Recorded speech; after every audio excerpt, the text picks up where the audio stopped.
வீட்டுக்காரரோட பிரச்சனை. அது என்னவா வேணாலும் இருக்கட்டுமே, 2 பேரையும் சேர்த்து வைக்கணும்னு நினைக்கிறது நல்ல விஷயம் தானே. அக்கா, கேக்குறேன்னு தப்பா நினைக்காதீங்க.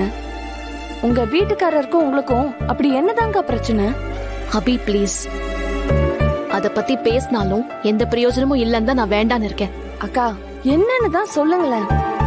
தீர்க்கவே முடியாத பிரச்சனைன்னு வேற எதுவுமே இல்லையே. அபி, அதான் அக்கா விடுன்னு சொல்றாங்கல்ல.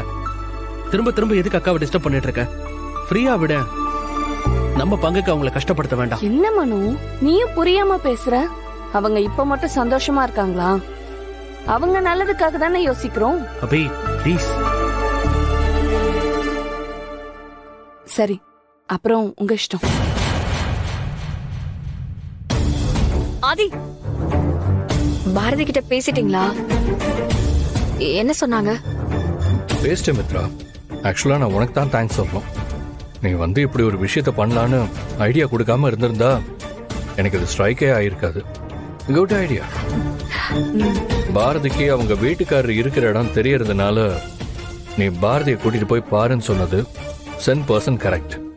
ஆமா ஆதி, இன்னும் எத்தனை நாள் தான் இதை இப்படியே விட்டுற முடியும்? இவ்வளவு நாள் எங்க இருக்காருன்னே தெரியல. இப்பதான் தெரியுமே, அதனாலதான் நான் அப்படி சொன்னேன். பட் ஸ்டில், இன்னும் இருக்கிற இடத்த பாரதி கிட்ட கேட்டு தெரிஞ்சுக்கிட்டு தெரியாம கூட நீங்க கூட்டிட்டு போயிருக்கலாம். இல்ல மித்ரா, லாஸ்ட் டைம் நான் அவங்க கிட்ட சொல்லாம கூட்டிட்டு போனதுக்கே ஒரு மாதிரி ரொம்ப அப்செட்டா இருந்தாங்க. ஒருத்தவங்க பர்சனல் லைஃப்ல நாம ஒரு டெசிஷன் எடுக்கணும்னா அது கண்டிப்பா அவங்க கன்சர்னோட இருக்கிறது நல்லது. அதனாலதான் பாரதி கிட்ட நான் இதை பத்தி பேசினேன். நான் பாரதியை கூட்டிட்டு போய் அவங்க ஹஸ்பண்ட மீட் பண்ணி 2 பேருக்கும் என்ன பிரச்சனைன்னு தெரிஞ்சுக்கிட்டு அதுக்கப்புறமா நான் இதை சால்வ் பண்றேன். ஓகேவா? ஓகே ஆதி. சரி.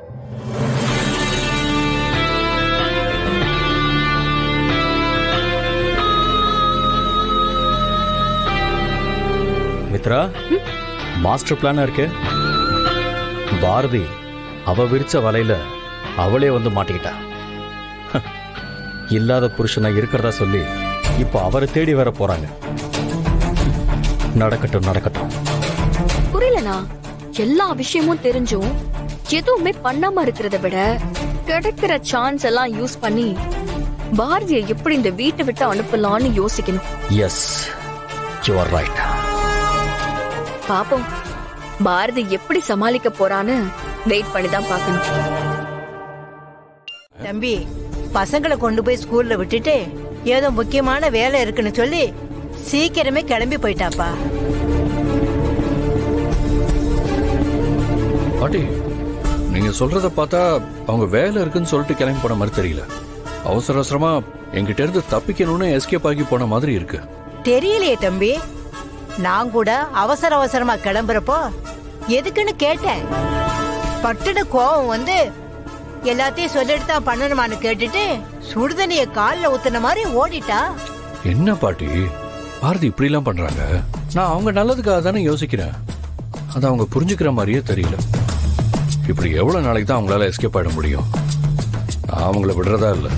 ஆதி, பாரதி எங்க? கிளம்பிட்டீங்களா? இல்ல மித்ரா, அவங்க லைஃப் மேல எனக்கு இருக்கிற அக்கறை அவங்களுக்கு இருக்கிற மாதிரி தெரியல. சீக்கிரமா கிளம்பி போயிட்டாங்களாம். நீங்க சொல்றதெல்லாம் வச்சு பார்த்தா அவங்க உங்களை இந்த விஷயத்துல இருந்து அவாய்ட் பண்ற மாதிரி தான் இருக்கு. தெரியல மித்ரா. பாட்டி, நீங்களாவது சொல்லுங்க. தம்பி, எனக்கு ஒண்ணும் தெரியல. அவசரமா போகணும்னு சொன்னா அவ்வளவுதான் எனக்கு தெரியும். அதான் பாட்டி கேக்குறேன். அவசரமா போறேன்னு சொன்னாங்களே, எங்க போனாங்க? அத கேக்குறீங்களா? வேலை இருக்கு, ஆபீஸுக்கு தான் போறேன்னு சொன்னா தம்பி. நீங்க பாரதிய ஆபீஸுக்கு போனா பாக்கலாம். பாரதி அப்படி வரீங்களா? புரிஞ்சு போச்சு.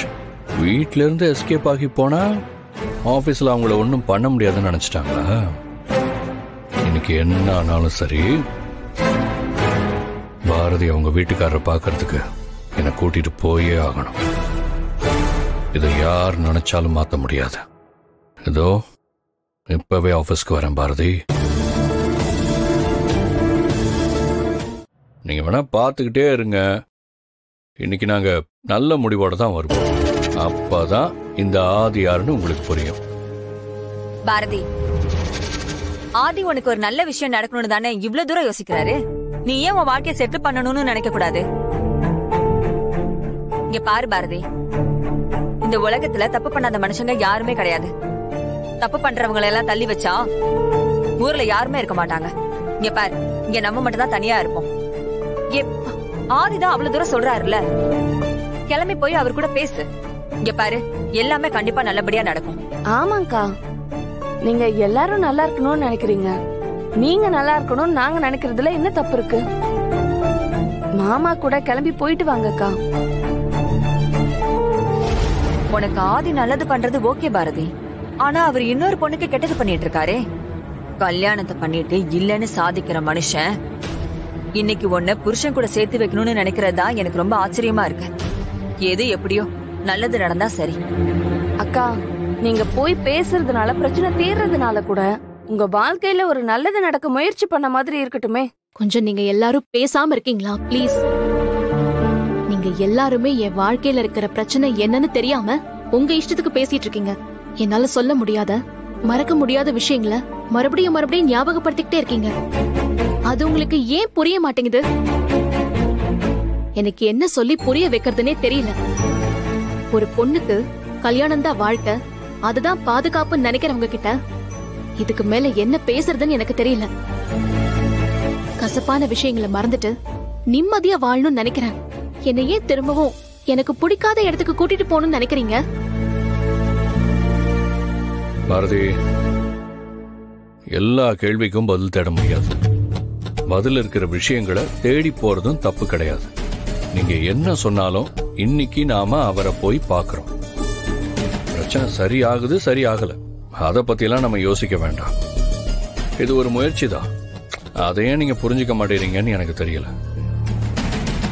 நீங்க நிஜமாவே என்ன மதிக்கிறது உண்மையா இருந்துச்சுன்னா இப்ப நீங்க எந்த பேச்சும் பேசாம என் கூட கிளம்பி வரணும்.